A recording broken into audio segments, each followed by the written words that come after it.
오늘 하나님께서 우리에게 주시는 말씀은 요한복음 6장 60절에서 71절까지 말씀입니다. 요한복음 6장 60절에서 71절까지 말씀 함께 읽겠습니다. 시작. 제자 중 여럿이 듣고 말하되 이 말씀은 어렵도다. 누가 들을 수 있느냐 한데 예수께서 스스로 제자들이 이 말씀에 대하여 수군거리는 줄 아시고 이르시되 이 말이 너희에게 걸림이 되느냐? 그러면 너희는 인자가 이전에 있던 곳으로 올라가는 것을 본다면 어떻게 하겠느냐? 살리는 것은 영이니 육은 무익하니라. 내가 너희에게 이른 말은 영이요 생명이라. 그러나 너희 중에 믿지 아니하는 자들이 있느니라 하시니 이는 예수께서 믿지 아니하는 자들이 누구며 자기를 팔 자가 누구인지 처음부터 아심이로라.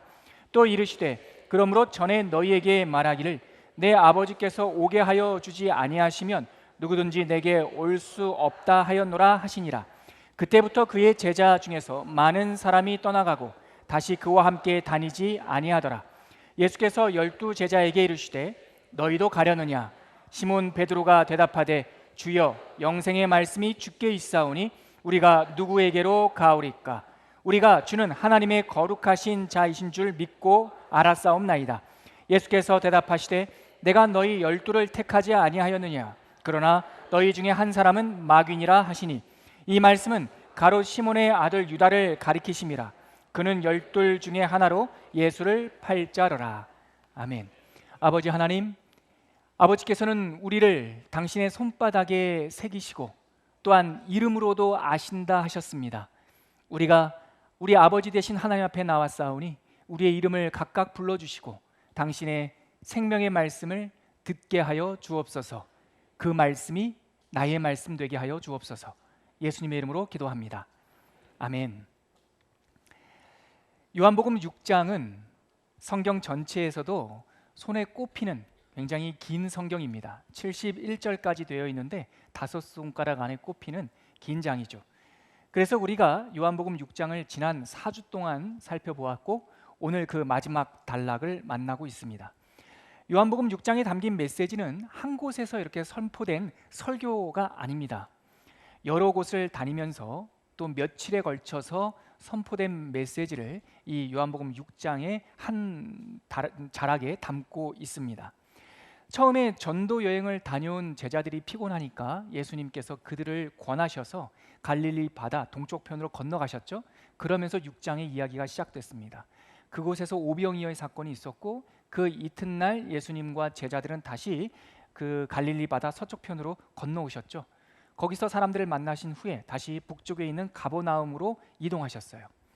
요단 갈릴리 바다 서쪽에서 동쪽으로 다시 서쪽으로 다시 가버나움으로 이렇게 며칠 동안 여러 곳을 다니시면서 예수님께서는 말씀을 전하셨습니다. 하지만 요한복음 6장 말씀은 여러 사건이나 여러 다양한 종류의 메시지를 담고 있는 종합 선물 세트는 아닙니다. 단일한 메시지, 하나의 메시지로 보는 것이 옳습니다. 왜냐하면 여러 장면과 사건들 그리고 설교들이 있지만 이 설교들을 하나로 이어주는 동일한 단일한 주제가 이 장에 있기 때문입니다. 그 주제는 바로 유월절 떡. 유월절은 어떤 날입니까? 애굽에서 종살이하던 사람들이 새로운 생명을 얻는, 어둠은 사망은 결박당하는 날이요 하나님의 백성은 새 생명을 얻는 날, 그날이 유월절입니다. 그 유월절에 죄를 상징하는 누룩을 빼버린 떡, 빵을 이스라엘 사람들은 먹었고 그것은 그들에게 거듭남의 상징이었고 구원의 표적이었습니다. 요한복음 6장을 꿰뚫고 있는 주제는 바로 이 유월절 떡, 생명의 떡, 하늘에서 내려오는 우리에게 영생을 주는 빵에 대한 이야기였습니다. 여러분 기억을 한번 더듬어 보세요. 요한복음 6장을 시작하면서 예수님께서는 특별히 이 사건이 유월절 절기에 있었던 일이라고 특별히 표시를 해주십니다. 우리가 그 구절 한번 찾아볼까요? 요한복음 6장 한번 찾아보시죠. 6장 4절 말씀 찾으셨으면 함께 읽겠습니다. 시작. 마침 유대인의 명절인 유월절이 가까운지라 오병이어의 사건, 오병이어의 사건은 마태, 마가, 누가, 요한, 마태복음 14장, 마가복음 6장, 누가복음 9장, 요한복음 6장에 사복음서에 다 기록되어 있는데 그 오병이어의 사건, 5천 명이 떡을 먹고 생선을 먹은 이 사건의 의미를 설명해 주는 요한복음 6장에서는 유일하게 분명하게 이 사건이 유월절 절기에 있었던 사건이라고 밝혀주고 있어요. 자, 그런데 어떤 일이 있었습니까? 떡의 명절인 유월절인데 뭐가 없었죠? 떡이 없었습니다. 이것이 바로 요한복음이 우리에게 알려주는 시대의 진단서예요. 떡이 있어야 되는데 떡이 없었다고요. 혼인잔치인데 포도주가 떨어졌어요. 지식을 가져야 될 이스라엘의 선생이 지식이 없었고, 물을 기르러 와야 될 그 여인이 우물은 말라 있었고, 남편이 5명, 6명 있었지만 남편은 없었고, 있어야 될 게 없는 게 그 시대였다고요. 유월절인데 뭐가 없었다고요? 떡이 없었어요. 그래서 예수님께서 그들에게 어린아이가 가져온 떡 5개와 물고기 2마리로 5천 명을 먹이셨죠. 그 사건이 바로 오병이어의 기적이었습니다. 떡을 주신 후에 예수님께서는 이러한 진리를 알려주셔요. 썩을 떡이 있다. 먹지만 죽는 떡이 있다. 하지만 반대로 영생하는 떡이 있다. 너희들은 그 영생하는 떡을 먹어야 한다. 그랬더니 사람들이 영생하도록 하는 이 떡이 무엇인지 물었고 그거를 달라고 했죠. 그랬더니 예수님께서 이 영생의 떡, 영원한 떡은 생명의 떡인데 바로 그 생명의 떡이 나다. 나는 곧 하늘에서 내려온 생명의 떡이다. 사람들은 놀랐지만 예수님께 그 떡을 달라고 이야기했습니다. 그랬더니 예수님께서 좀 더 구체적으로 감추지 않고 그래, 그 생명의 떡을 너희들이 어떻게 먹느냐? 내 살을 먹어라. 내 피를 마셔라. 그러면 내가 너희 안에, 너희가 내 안에 거하게 될 것인데 그것이 바로 영생이다 라고 요한복음 6장 55절에서 56절에서 말씀하셨어요. 그랬더니 사람들은 마음속에서 어떤 부담감이 일어나기 시작했죠. 여러분 보세요. 제가 지금 말씀드린 이 이야기가 지난 4주 동안 살펴본 이 요한복음 6장의 예수님 메시지입니다. 예수님은 시작할 때부터 끝까지 줄곧 이 생명의 떡에 대해서 계속 일관되게 동일하게 말씀하고 계시는 거예요. 많은 사건이 있었고 복잡한 메시지가 있었던 것 같지만 사실은 동일한 말씀이 계속 선포되고 있는 거죠. 방금 말씀드렸던 떡의 명절에 떡이 없었기 때문에 떡을 주셨고, 그냥 먹고 죽는 떡이 아니라 영생하는 떡을 알려주셨고, 그 영생하는 떡이 나임을 알려주셨고, 나를 먹어야 된다고 알려주셨어요. 예수님께서는 동일한 메시지를 계속 사람들에게 말씀을 하셨죠. 하지만 내가 하늘에서 내려온 떡이다라는 메시지가 그들에게 들리자 백성들은 충격을 받은 거예요. 여러분, 그러고 보니까 예수님의 메시지가 복잡한 게 아니라 사람들의 반응이 복잡했습니다. 여러분, 진리는 그래요. 진리는 단순합니다. 사람들이 복잡하지. 다시 한번 기억을 더듬어 보세요. 이 6장 가운데 있었던 예수님의 말씀은 아주 단순하다는 걸 알게 되었고, 그러면 사람들의 반응은 어땠습니까? 여러분, 요한복음 6장을 시작하면서 예수님께서 잠시 피하러 간 그 곳까지 사람들은 극성스럽게 따라왔어요. 왜요? 병자 고치는 걸 봤거든요. 그래서 백성들은 자기에게 질병이 있는 사람은 병을 고침받기 위해서 찾아왔고, 병이 없는 사람들은 호기심에 예수님을 찾아왔어요. 그들에겐 떡이 없었죠. 예수님께서 떡을 먹였습니다. 그랬더니 오병이어의 사건이 있었던 그 이후에, 직후에 사람들은 어떤 반응을 보였죠? 예수님을 억지로 붙잡아 임금을 삼으려고 했어요. 임금을 삼으려 했던 그 예수님을 그 사람들을 떠나서 예수님께서 갈릴리 바다 서쪽으로 피난오셨는데 그들을 쫓아왔고, 예수님을 쫓아왔고, 예수님께서 거기서 제발 썩을 양식을 위해서 일하지 말라 하고 생명의 떡 이야기를 얘기하니까 그 떡을 달라고 얘기했죠. 6장 34절에 그 얘기가 있습니다. 예수님께서 떡을 달라는 사람들에게 내가 떡이다, 나를 먹으라 하니까 그들은 수군거리기 시작했습니다. 그들의 수군거리는 목소리를 한번 들어볼까요? 요한복음 6장 41절입니다. 직접 한번 그들의 수군거리는 목소리를 들어보죠. 시작. 자기가 하늘에서 내려온 떡이라 하심으로 유대인들이 예수에 대하여 수군거려 이르되. 여러분, 예수님을 왕으로 삼으려고 했던 사람이에요. 어떤 종교성이 깊은 사람은 예수님을 혹시 그 메시아가 아닌가 생각했을 수도 있어요. 그리고 예수님께 선생님이라고 불렀던 사람들이에요. 근데 예수님께서 자기가 하늘에서 내려온 떡이다라고 복음, 진짜 진리를 말해주니까 이 사람들이 하는 말이 뭐냐면 자기가, 영어 성경에 보니까 this man, 이자가 이 뜻이에요. 이것은 굉장히 예의 바르지 못한, 선생님이나 왕으로 삼으려고 했던 그분에게 드릴 수 있는 표현이 아닙니다. 자기가, 이자가 하늘에서 내려온 떡이래. 그러면서 수군거리기 시작했어요. 수군거리는 그들에게 예수님께서 수군거리지 말라, 내 살을 먹어라, 내 피를 마셔라 하니까 이제 그들 안에서 다툼이 일어났습니다. 52절 말씀 한번 찾아볼까요? 6장 52절 말씀 시작. 그러므로 유대인들이 서로 다투어 이르되 이 사람이 어찌 능히 자기 살을 우리에게 주어 먹게 하겠느냐. 여기서도 이 사람이, 이자가 어찌 능히 예수님의 능력을, 말씀을 행하겠다고 하는 그 약속을 무시하면서 어찌 능히 자기 살을 우리들에게 주어서 먹게 하겠느냐 이렇게 말하고 있습니다. 여러분, 복잡한 것은 하나님이 아니라 그들의 반응이었어요. 예수님의 메시지가 복잡하지 않았어요. 그들은 자꾸 변덕스러웠어요. 어떨 때는 마술사처럼, 어떨 때는 왕처럼, 어떨 때는 메시아처럼, 어떨 때는 선생님처럼 막 그들의 원하는 대로 메시아를 찾았죠. 그리고 이제는 수군거리기 시작하고 다투기 시작합니다. 왜 군중들이 이렇게 변덕스럽고 수군거리고 다투고 요란스러울까요? 그들은 그들이 상상하는 메시아, 그들이 상상하는 구원자를 원했기 때문에 이렇게 변덕스러운 겁니다. 대부분의 사람들은 구원자를 원합니다. 하지만 어떤 구원자를 기다리고 있는지는 제각각입니다. 자신에게 있는 문제나 자신이 갈망하는 것에 따라 그들만의 구원자가 바뀝니다. 여러분, 외로워하는 사람들은요, 친구가 구원자입니다. 정체성의 위기로 고민하는 사람들, 내가 어떻게 살아야 되는지 고민하는 사람들은 의미를 가져다 줄 사람이나 아니면 그러한 일, 사역을 구원자로 생각합니다. 배고픈 사람들은요, 그 배고픈 것을 해줄 공급자를 구원자로 여기고, 압제당하는 사람들은 함께 싸워줄 투사를 원하고, 현실이 불만족스러운 사람들은 자기와 함께 이 세상을 뒤집어 엎을 혁명가를 원하고, 희망을 잃은 사람들은 비전을 제시해줄 사람을 메시아, 그들만의 구원자로 여깁니다. 이처럼 그들이 원하는 것이 그들의 메시아입니다. 그러면 여러분, 교만한 사람들에게는 어떤 분이 구원자일까요? 교만한 사람들에게는 구원자가 필요 없습니다. 자기 자신이 구원자이기 때문이죠. 이처럼 우리가 갈팡질팡하는 것이 우리 가운데 무엇을 원하느냐에 따라서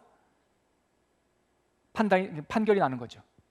이것이 우리가 갈팡질팡하는 이유이고, 세상에서 구원자라고 자처하는 것들의 종국이 결국 실패하는 까닭입니다. 우리가 원하는 것들이 메시아이기 때문에, 그것이 우리한테 만족을 줄 수 없기 때문에 당장은 그럴싸해 보이지만 누가 만족하지 못해요? 내가 만족하지 못해요. 그렇기 때문에 이 세상에는 구원자가 없습니다. 여러분들이 그렇게 의지했던 것, 여러분들이 그렇게 좋다고 말했던 친구들, 여러분들이 박수를 치며 등극시켰던 대통령들, 여러분들이 저 사람은 훌륭하다고 생각했던 선생님들이 여러분들 마음속에 여전히 남아있습니까? 폐기시켜버린 지 오래입니다. 왜냐하면 우리가 변덕스럽기 때문이죠. 예수님을 둘러싼 무리들의 변덕스러움과 이 수군거림, 그리고 다툼이 사실은 이제 예수님의 주변에 있는 사람들에게까지, 꽤나 심지가 굳은 사람들까지 영향을 미치기 시작합니다. 여러분, 이게 바로 수군거림과 다툼의 더 본질적인 폐악입니다. 차라리 솔직하세요.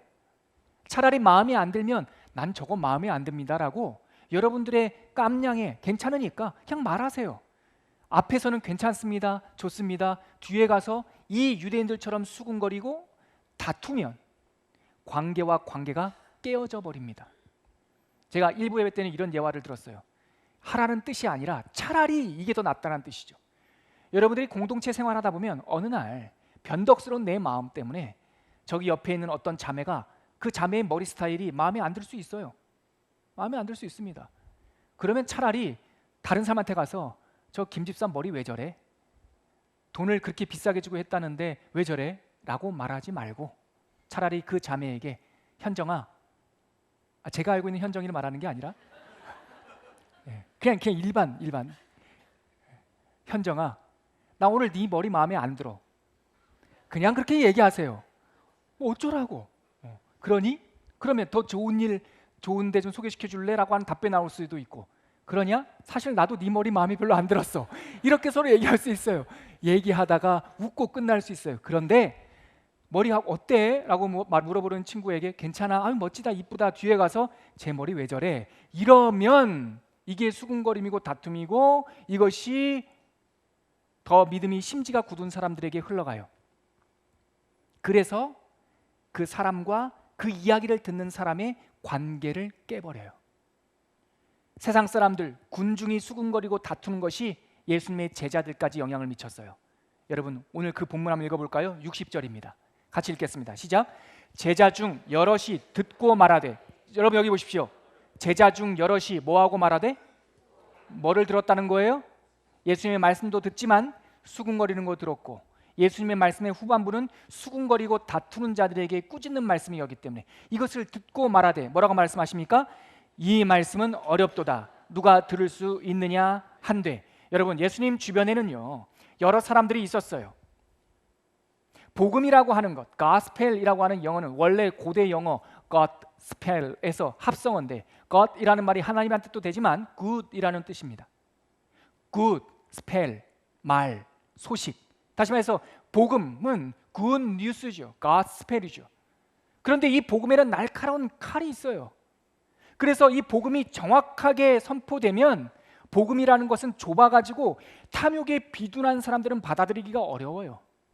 복음은요 유일한 길을 제시하기 때문에 자신을 버리지 않은 사람에게서는 배타적인 감정을 느껴요.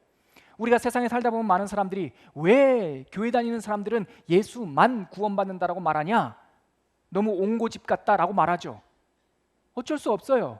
성경에 예수님께서 내가 곧 길이요 진리요 생명이니 나로 말미암지 않고는 아버지께로 올 자가 없느니라, 분명히 이렇게 말씀하고 계시기 때문에 우리는 세상 사람들의 입맛에 맞게, 세상 사람들의 귀를 즐겁게 하기 위해서 복음을 바꿀 수 없어요. 그래서 정확한 복음이 전파되면 그 복음이, 그 날카로운 칼이 우리 가운데 있는 예수적이지 않은 것, 진리적이지 않은 것, 나의 아집과 고집을 잘라내는 역할을 해요. 그래서 예수님께서 우리에게 하신 말씀이 이제는 이해가 되죠. 누가복음 12장 49절에서 51절에서 예수님께서는 이렇게 말씀하셨어요. 제가 한번 읽어드릴 테니까 들어보세요. 예수님께서는 이렇게 말씀하셨습니다. 내가 불을 땅에 던지러 왔노니 이 불이 이미 붙었으면 내가 무엇을 원하리요?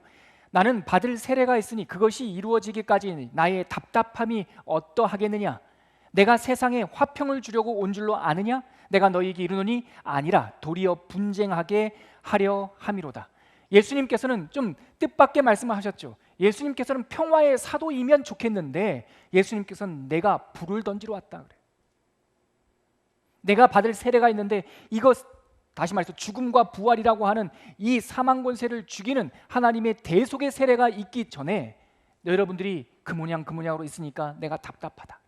내가 화평을 주려고 여러분들을 힐링시키기 위해서 온 것이 아니라 여러분들을 킬링시키기 위하여 복음이 왔다라는 거예요. 옛사람을 죽이기 위해서. 그렇기 때문에 복음은 반드시 우리의 옛것을 흔드는 키질과 같은 거예요. 세상 복음이 전파되었고 세상 사람들이 수군거리니까 이제 제자들 주변에 있는 여러 그룹들이 키질되기 시작합니다. 여러분, 예수님 주변에 여러 그룹의 사람들이 있었어요. 떡을 먹고 생선을 먹을 때는 그들의 본심이 드러나지 않았죠. 그러나 예수님의 복음이 전파되는 순간 그들의 수준과 그들의 믿음이 무엇인지 드러납니다. 여러분, 예수님을 믿는 사람들 가운데는요 바리새인 같은 사람들도 있었어요. 바리새인 같은 사람들. 그 사람들은 예수님을 고소하려고 쫓아다녔어요. 예수님과 예수님의 제자들이 밀밭 사이로 지나가다가 알갱이 조금 이렇게 부벼서 배고파서 먹었더니 그것도 고소했고요. 안식일에 예배 드릴 때도 쫄르쫄르 따라와서 예수님께서 안식일에 손 마른 자를 펴가고 치료하시니 그것도 고소했어요. 예수님 주변에는 예수님을 고소하기 위해 주변을 맴돌던 사람들이 있었어요. 또 예수님의 주변에는 어떤 사람들이 있었습니까? 예수님의 이 사역을 보고 호기심에 찾아온 사람도 있었어요. 또 예수님의 주변에는 70인 제자처럼 꽤나 심지가 굳은 사람도 있었고요. 또 우리가 잘 알고 있는 베드로, 요한, 야고보와 같은 12제자도 있었어요. 예수님 주변에 있던 사람들을 이렇게 좀 이렇게 터프하기만 봐도 여러 그룹들이 있었다고요. 세상 사람들의 이 수군거림과 다툼이 일어나니까 키질이 시작된 거죠. 그래서 그들 가운데, 예수님 제자들 가운데 그 사람들, 제자들의 정도가 분별되기 시작한 거예요. 그 중에 한 그룹, 어떤 그룹인지 모르겠지만 드디어 제자들이 이 말씀이 참 어렵도다 이러고 있어요. 그런데요, 여러분, 여기서 말하는 이 어렵도다라고 하는 말 있지 않습니까? 이 단어가 조금 의미 있는 단어입니다. 듣기 어렵다, 이해하기 어렵다는 뜻이 아니에요. 원전에 보면 이 어렵도다라는 말이 스클레로스라는 말을 쓰는데, 이 말이 내가 지식이 없어서 어렵다는 뜻이 아니라 이거 받아들이기 어려운데 이 말이에요. 스클레로스.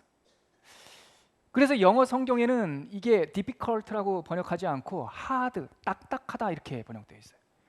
그 스클레로스라는 말이 원래 뜻은 건조하다, 먹기 좋지 않다, 딱딱하다, 거칠다라는 뜻이에요.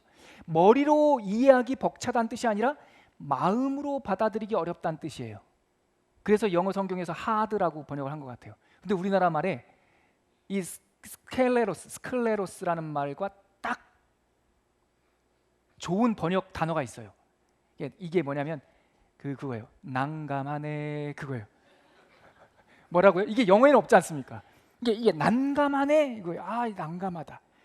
이해 못하는 게 아니에요. 뭔 말인지는 알겠는데 받아들이기가 어렵다는 거예요. 왜요? 예수님께서 살을 먹으라니까, 피를 마시라니까. 예수님, 그 비유인지는 알겠습니다. 내가 비유인지는 알겠는데 난감합니다. 왜냐하면 우리가 지켜온 1500년 동안 지켜온 레위기 율법에는 피 먹으면 안 된다고 돼 있어요. 살 먹으면 안 된다고요.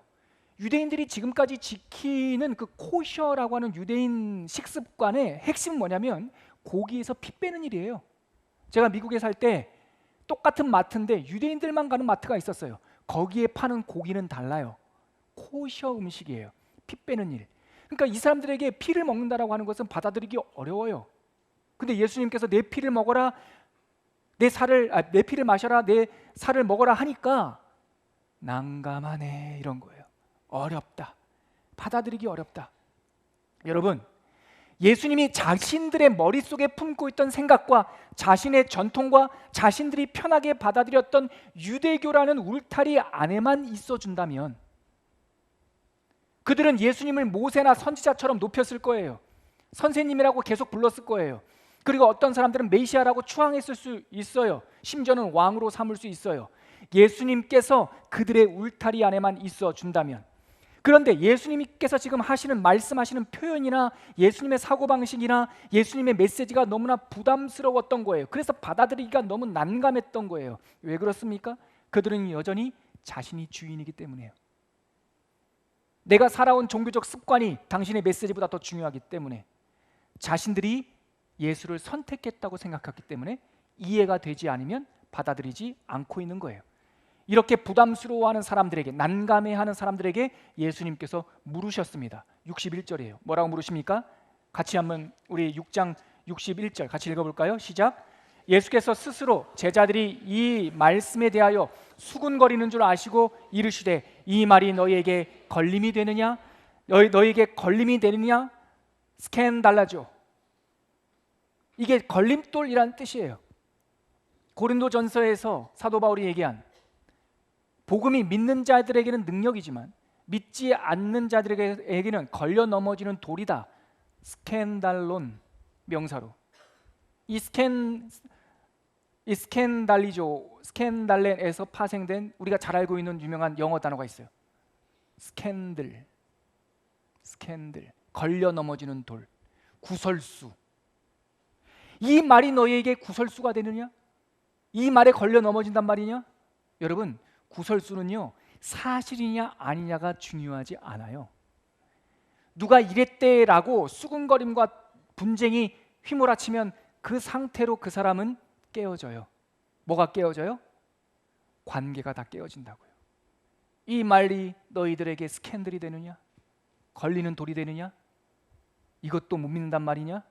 주님께서 그들에게 제자들이라고 자처했던 사람들에게 이어서 말씀하십니다. 그게 62절에서 64절까지 말씀입니다. 같이 한번 읽어볼까요? 시작.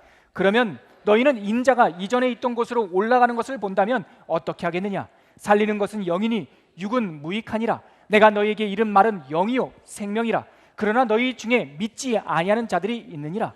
예수님께서 답답하셔서 이렇게 말씀하시는 거예요. 얘들아, 내가 너에게 말하는 이 살을 먹으라 피를 마시라라고 하는 이 비유조차도 너희들이 받아들이지 못하느냐? 그렇다면 인자가 왔던 곳으로 올라간다면, 내가 고난을 받고 내가 승천하는 것을 너희들에게 본다면 너희들이 어떻게 그것을 믿을 수 있겠느냐? 내가 너희들에게 말하는 것은 생명 문제 아니니?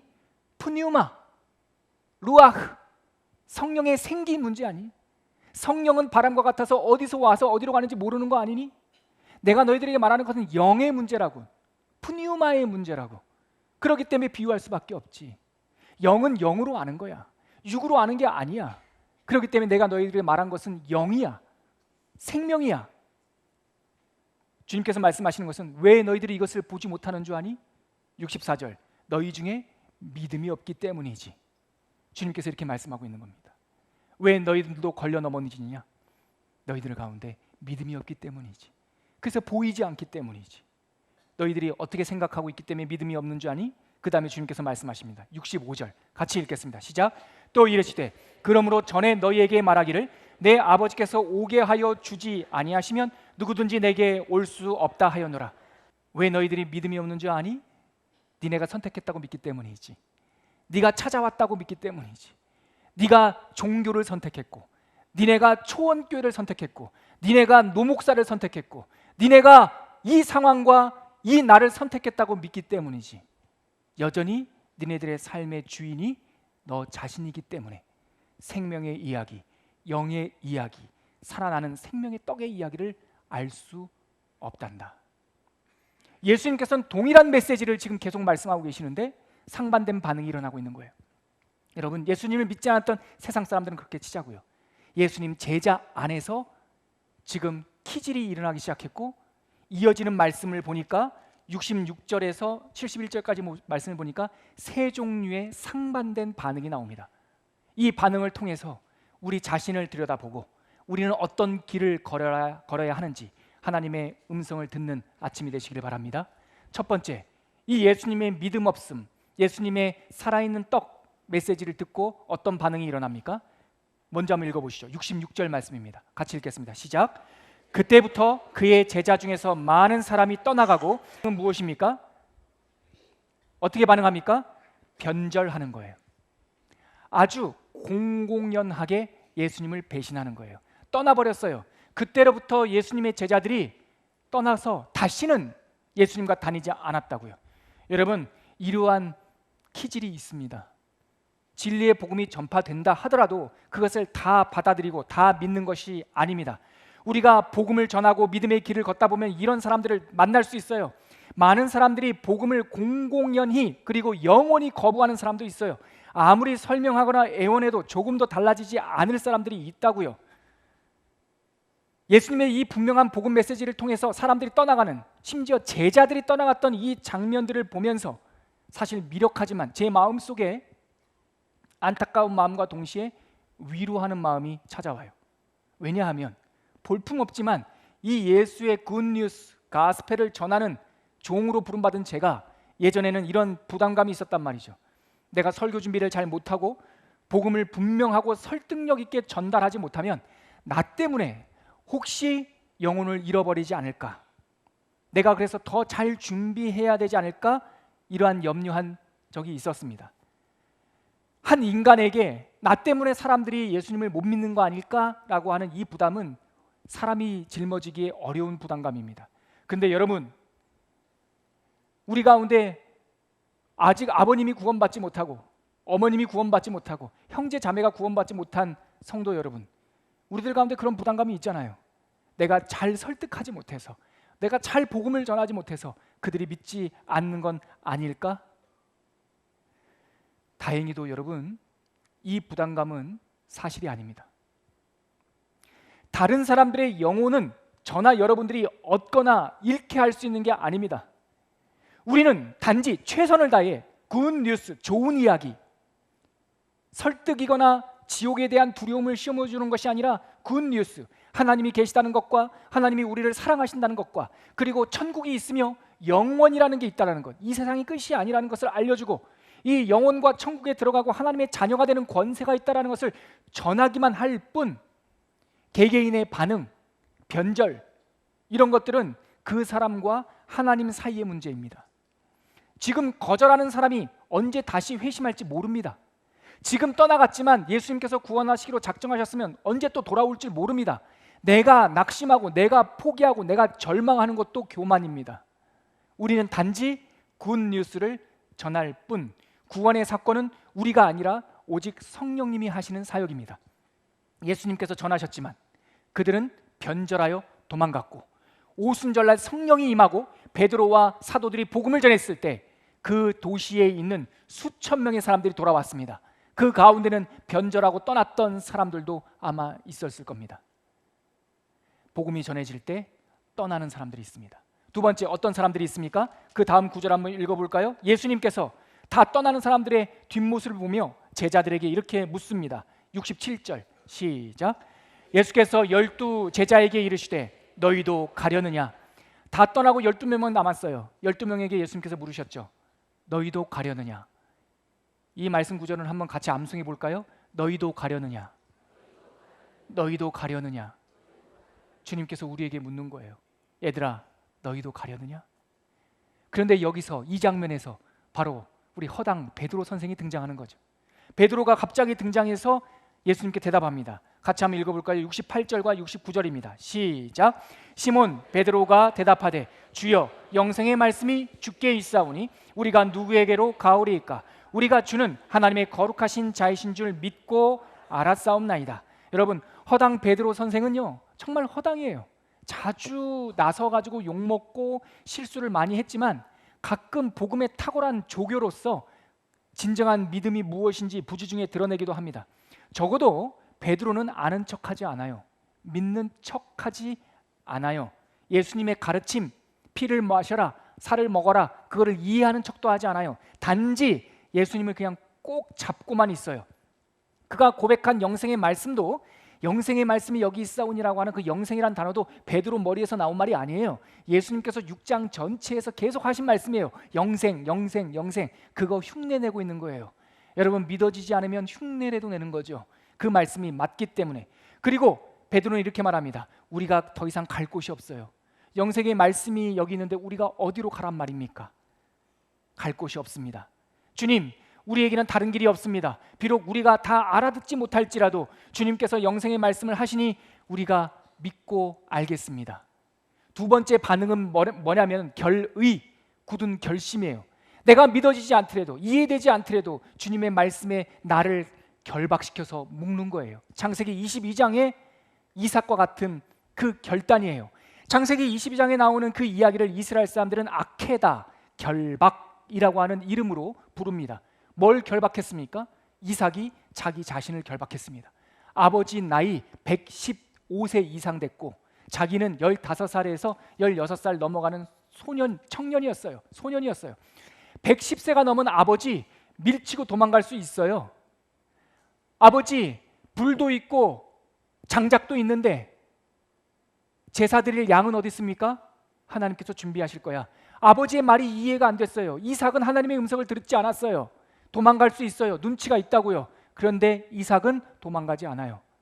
장작을 이고 그 산에 올라가서 불과 모든 것이 준비된 제단에 아버지가 묵는 것이 아니라 스스로 결박하여 그 제단 위에 누워요. 그것을 유대인들은 결박, 아케다라고 말하는 것이죠. 우리가 다 이해돼서 믿는 것이 아닙니다. 믿으면 이해됩니다. 순종하면 알게 됩니다. 하나님의 말씀이 옳고 내가 틀리기 때문에 나는 부분이고 당신은 전부이고 나는 틀렸지만 당신은 늘 옳았기 때문에 하나님의 말씀에 나를 결박하여 묶는 거죠. 베드로가 어떻게 고백했습니까? 내가 이제 믿고 알았사옵나이다. 알고 믿는 것이 아니라 믿으면 알게 됩니다. 여러분, 다른 사람들이 나에게 좋은 일을 하면 사랑하는 것이 아니라 사랑하면 그 사람을 알게 됩니다. 내가 저 사람이 나한테 사과를 해야 용서하는 것이 아니라 그 사람을 사랑하면 용서하게 됩니다. 주님도 마찬가지예요. 이해돼서 믿는 것이 아니라 믿어야, 그때야 비로소 보이는 것들이 있어요. 어떤 반응이 있었다고요? 믿을 수 없는 놀라운 난감한 메시지 안에 그 하나님의 메시지에 자기의 의지를 결박하여 묶는 사건이 있었단 말이죠. 세 번째 반응, 끝으로 70절과 71절에 나옵니다. 같이 한번 읽어볼까요? 시작. 예수께서 대답하시되 내가 너희 12를 택하지 아니하였느냐? 그러나 너희 중에 한 사람은 마귀니라 하시니, 이 말씀은 가룟 시몬의 아들 유다를 가리키심이라. 그는 12 중에 하나로 예수를 팔자로라. 여러분, 세 번째 반응이 무엇입니까? 기만입니다. 그 안에 제자들의 12제자 중에 한 사람으로 있는 것 같았지만 그 중에 한 사람, 우리가 알고 있는 가룟 유다, 이때는 예수님께서 이름을 밝히지 않았어요. 끝까지 돌아오기를 바랬어요. 밝히지 않았지만 그 한 사람이 있었어요. 모든 제자들과 같았고 머리는 비상했고 또한 열심도 있었던 열심당원이었지만 그의 마음속에는 믿음이 없었고 정한 마음이 없었어요. 그래서 예수님의 제자로 있지만 그 마음속에는 예수님을 팔 마음을 갖고 있었어요. 처음에는요, 이해되지 않았죠. 그래서 예수님을 속였죠. 자기 친구들을 속였죠. 그걸 기만이라고 합니다. 나중에 가면 예수님을 속이고 하나님을 속이고 친구들을 속인 그 기만이 누구까지 속입니까? 나 자신까지 속입니다. 교묘한 기만입니다. 주의 복음이 전파될 때 오늘 본문 속에서 세 가지 반응이 있었습니다. 첫 번째, 어떤 반응이 있었습니까? 완전하고 공공연한 변절이 있어요. 배신이 있어요. 맨 마지막 세 번째, 어떠한 반응이 있었습니까? 가룟 유다처럼 예수님도 속이고 친구도 속이고 나도 속이는, 진짜 하나님 믿지도 않는데 믿는 사람처럼, 아는 사람처럼, 깨달은 사람처럼 말하는 이 기만의 길이 있습니다. 그런데 주님께서 우리들이 걸어가야 할 길을 어떻게 보여주십니까? 그 가운데에 있는 길, 허당 베드로 선생이 고백했던 그 길, 영생의 말씀이 여기에 있사오니 우리는 대안이 없습니다. 주님이 거룩한 자이심을, 유대인들은 예수님이 거룩한 자가 아니라고 생각했다고요. 피 마시라고 하니까, 살 먹으라고 하니까, 레위기 율법을 어겼다, 거룩하지 않다라고 생각했다고요. 근데 베드로는 뭐라고 말합니까? 당신이 거룩한 자이심을 뭐하고? 먼저 믿고 알았사옵나이다. 결신의 길이 있단 말이죠. 여러분, 우리 앞에, 복음 앞에 선 우리들에게 이 세 가지 길이 있습니다. 우리가 이 말씀을 거두면서 여러분, 이 장면을 주목해 봐야 돼요. 예수님께서 우리들에게 걸으라고 했던, 베드로를 통해서 보여주신 이 믿음의 결단의 길이 배신의 길과 기만의 길 사이에 있다라는 점이에요. 배신은요, 저 교회 바깥에 있는 불신자들에게 던져주시는 경고의 메시지가 아닙니다. 저와 여러분들에게 주는, 우리들 마음에 있는 죄의 성질입니다. 그래서 사도 바울이 내 안에 세상의 법과 하나님의 법이 싸우고 있다라고 하는 것이 바로 이 갈등이에요. 우리는 날마다 예수님을 떠나고 싶어하는 배신의 유혹을 경험합니다. 또 다른 마음이 우리 안에 있습니다. 기만의 길입니다. 나도 속이고 목사님도 속이고 또한 세상도 속이고 다른 사람 다 속인 정함이 없는 마음, 나눠진 마음, 기만의 길이 있습니다. 이 두 가지 마음은 다른 사람들이 갖는 마음이 아니라 저와 여러분, 노병균 목사도 예외가 없는 죄의 흔적입니다. 그런데 예수님께서 이 두 길 사이에 우리의 삶의 길, 생명의 길을 보여주십니다. 결신의 길, 예수님의 말씀에 결박하는 길, 우리가 예수님을 믿고 따를 때 알게 되는 길, 그 믿음의 길을 소개하여 주십니다. 말씀을 붙잡고 한번 기도하시죠. 여러분, 요한복음 6장을 마무리하면서 예수님은 계속 동일한 말씀을 전해주시고 사람들은 너무나 변덕스러워요. 이랬다 저랬다, 갈팡질팡. 우리가 그래요.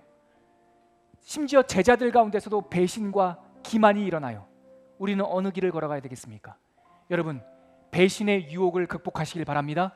기만의 유혹을 거절하십시오. 예수님을 믿고 믿음의 눈이 열리고 생명의 길을 보는 그 믿음의 길을 걸어가시기를 바랍니다. 함께 기도하겠습니다. 하나님 아버지, 은혜를 감사합니다. 오늘 말씀을 통하여서 주님께서 우리에게 주시는, 우리가 걸어가야 될 생명의 길을 보여주셨습니다. 하나님, 우리 가운데 있는 죄의 근성을, 죄의 뿌리를 도말하여 주시옵시고 우리가 다 이해되지 못한다 할지라도, 하나님을 다 알지 못한다 할지라도 우리가 아는 척, 믿는 척, 깨달은 척하지 않도록 도와주시고 주님께 대안이 없이 매달리는 어린아이와 같은 심령을 허락하여 주시옵소서. 아버지 하나님, 우리 가운데 배신의 유혹이 있습니다. 우리 가운데 기만의 유혹이 있습니다. 우리는 이 둘 골짜기 사이를 걸어가는, 좁은 길을 걸어가는 믿음의 백성 되게 하여 주시옵소서. 하나님을 믿고 믿음을 통하여 눈이 열리는 당신의 제자의 길을 걸어가게 하여 주시옵소서. 예수님의 이름으로 기도합니다. 아멘.